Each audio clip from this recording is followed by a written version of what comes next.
formations like these require long hours of intensive drilling and careful judgment. When the troop goes around the corner, the riders on the outside of the turn have to adjust their speed to keep even with the riders on the inside. The man on the outside has to ride a lot farther and a lot faster in order to keep up with the parade. The outside wheels must spin faster than the wheels on the inside because they have a greater distance to travel in the same length of time. When a wagon turns a corner, the wheels can travel at different speeds because each one can turn freely on the axles. And in the early automobiles, the rear wheels turned separately and only one wheel was connected to the engine. But when only one wheel was driven by the engine, it had to do all the work, and it couldn't get a good enough grip on the road to do its job properly. So the one-wheel drive was soon out of date. But if two wheels are locked on an axle so that they are not free to turn separately, one or the other has to slide.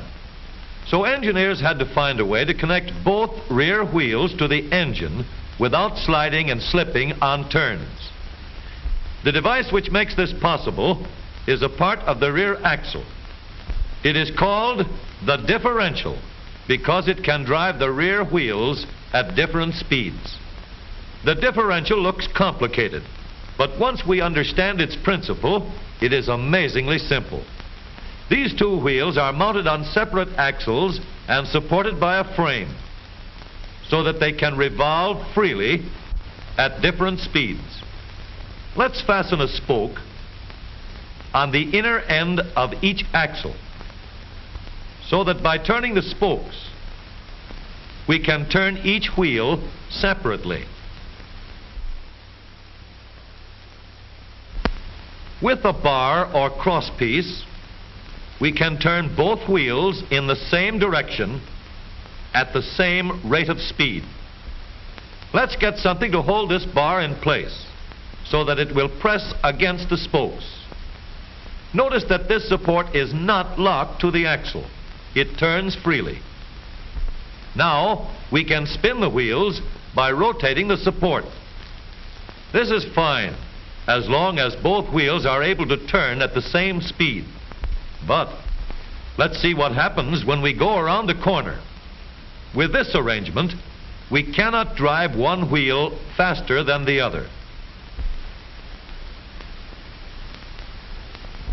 And if we stop one wheel, the other wheel won't budge.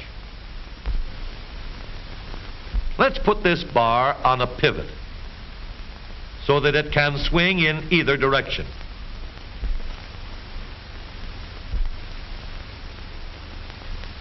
Now, the bar can still turn both wheels at the same speed. And because it pivots, it lets one wheel turn even when the other is stopped. But if turned too far, the bar will swing around until it won't drive the spokes that turn either wheel. We need another crossbar and more spokes to carry on the job. When we stop one wheel, the crossbars will continue to push the spokes of the free wheel around. As long as both wheels are free to turn, the bars do not swing on their pivot and the wheels move at the same speed.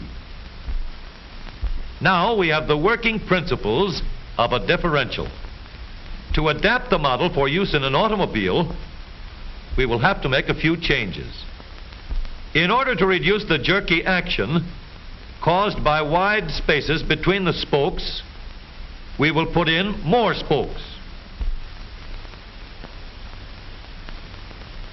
Further filling in the spaces between the spokes gives steadier, more continuous action, and changing the shape gives firm, constant contact. Now we can make the gears thicker and stronger, and we have differential gears. The edges are cut so that they will fit together more smoothly and silently, and another gear is added to share the work of driving the axles. The principle is the same. In order to turn the support and drive the wheels, we can fasten a large gear here, connected by a smaller gear to a source of power.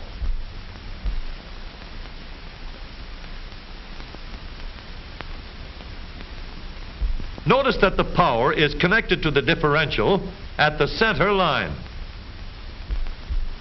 We can make our model more compact by moving the gears closer together. When we put our differential in an automobile, we have to leave room for the drive shaft, which carries the power from the engine. We may build the floor of the car above the drive shaft. But if we do, we won't have much room inside unless we make the top of the car high too. Of course, we could lower the floor and ceiling, but the drive shaft would be higher than the floor. This would have disadvantages.